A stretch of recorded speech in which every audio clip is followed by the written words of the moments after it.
Hai teman-teman, Assalamualaikum warahmatullahi wabarakatuh. Ketemu lagi sama Ibu.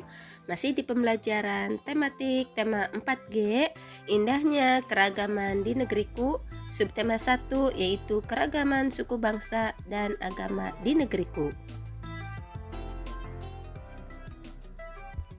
Nah, kali ini kita akan mempelajari tentang keragaman masyarakat Indonesia, keragaman bahasa di Indonesia, dan keragaman suku bangsa di Indonesia.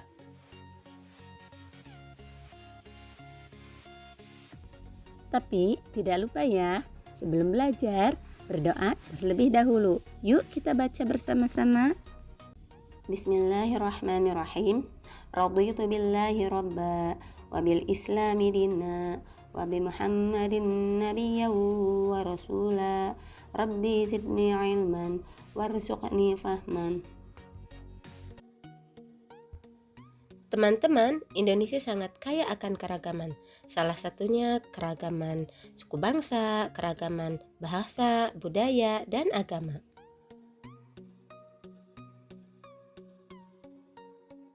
Faktor keragaman Indonesia yaitu 1.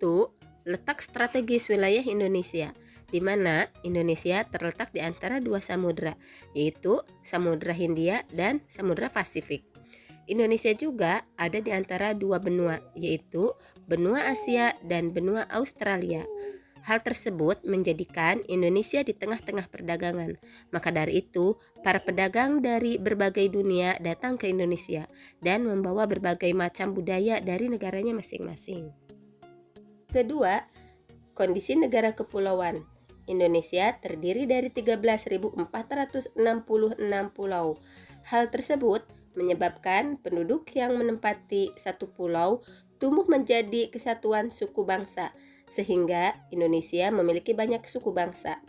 Menurut Badan Statistik Pusat pada tahun 2010, Indonesia memiliki 1128 suku bangsa.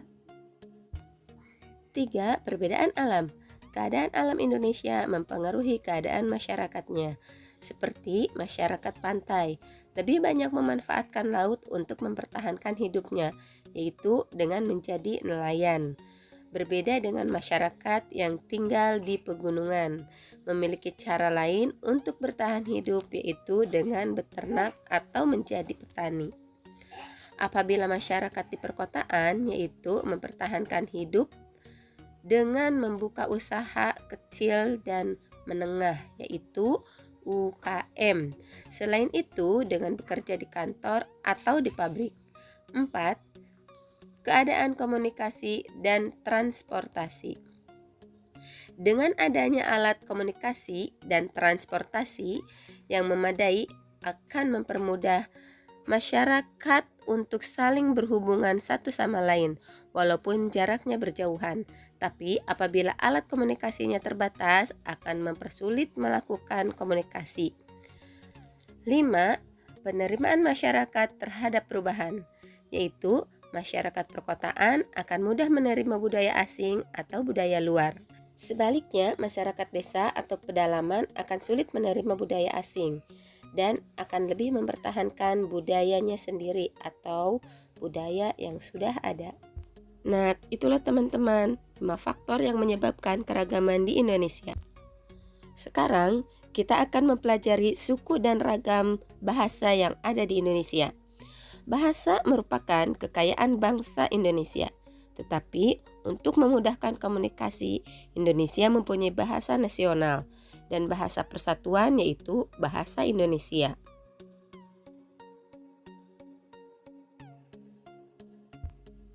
Ragam bahasa yang ada di Indonesia sangatlah banyak. Seperti di Sumatera, bahasa yang digunakan yaitu bahasa Aceh, bahasa Batak, bahasa Gayo, bahasa Karo, dan bahasa Minang. Di Jawa, bahasa yang digunakan yaitu bahasa Jawa, bahasa Sunda, dan bahasa Madura. Di Kalimantan, bahasa yang digunakan contohnya bahasa Banjar, bahasa Dayak, bahasa Rumpun, bahasa Modang, dan bahasa Murik. Di Sulawesi, bahasa yang digunakan yaitu bahasa Bugis, bahasa Mandar, bahasa Toraja, dan bahasa Makassar. Di Papua, bahasa yang digunakan bahasa Awiyu, bahasa Biak, dan bahasa Buruai. Kalau di daerah Maluku, bahasa yang digunakan adalah bahasa Furu-Aru, bahasa Anfuru, dan bahasa Togili. Di Bali dan Kepulauan Nusa Tenggara, bahasa yang digunakan adalah bahasa Bali, bahasa Tenun, bahasa Rote, dan bahasa Manggarai. Baik teman-teman, sekarang kita lanjut ke ragam suku yang ada di Indonesia, yaitu di Sumatera ada suku Gayo, suku Minang, suku Aceh, suku Bangka, suku Enggano, dan suku Melayu. Di Pulau Jawa ada suku Jawa, ada suku Baduy, ada suku Betawi, suku Osing, suku Tengger, dan suku Madura. Di Kalimantan ada suku Dayak, suku Banjar, suku Kutai, dan suku Brau. Di Sulawesi terdapat suku Toraja, suku Minahasa, suku Makassar, suku Mandar, suku Gorontalo, dan suku Bugis. Di daerah Papua terdapat suku Arfak, suku Asmat, suku Aifat, dan suku Awiyu.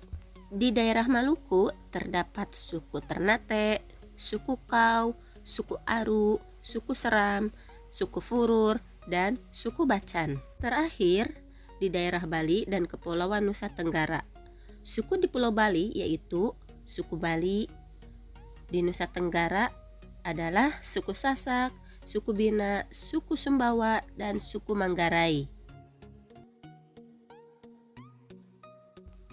Nah teman-teman, subhanallah ya, ternyata apa yang telah terjadi di muka bumi telah Allah jelaskan di dalam Al-Quran, seperti yang Allah jelaskan di dalam Quran surat Al-Hujurat yang ke-49 ayat 13 yang berbunyi, Bismillahirrahmanirrahim.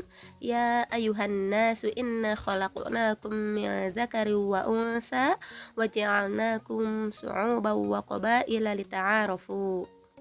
Inna akramakum 'indallahi ataqakum. Innallaha 'alimun khabir.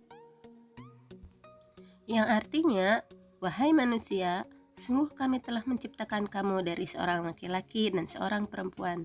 Kemudian kami jadikan kamu berbangsa-bangsa dan bersuku-suku, agar kamu saling mengenal. Sesungguhnya yang paling mulia di antara kamu di sisi Allah ialah orang yang paling bertakwa.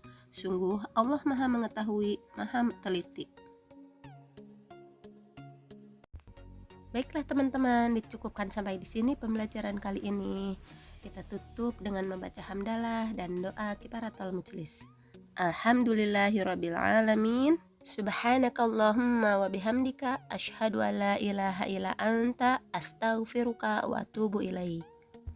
Wassalamualaikum warahmatullahi wabarakatuh.